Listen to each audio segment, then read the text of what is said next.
আমার ভাইও একটা বিদেশ আছে, ভাইয়ের কথা মনে হইলে চিৎকার উঠে। কি কারণ জানেন? ভাই ভাই তো ভাই, কিন্তু ভাই আলাদা ওকে লিখে জানেন, ওটা দুই ভাইতে দুই পরিবার আনি, এই কারণে আলাদা। ভাইয়ের লগে কতদিন অনেক ঝগড়া হয়েছে, কিন্তু ভাই কল দেয়, কিন্তু আমি কল ধরি না।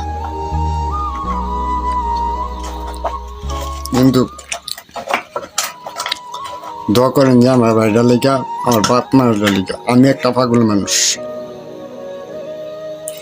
আমি আপনার ফেসবুকে টাকা কামানোর জন্য আইসি না, কিন্তু আপনাকে ভালোবাসা দেখতাম আইসি। ঠিক আছে।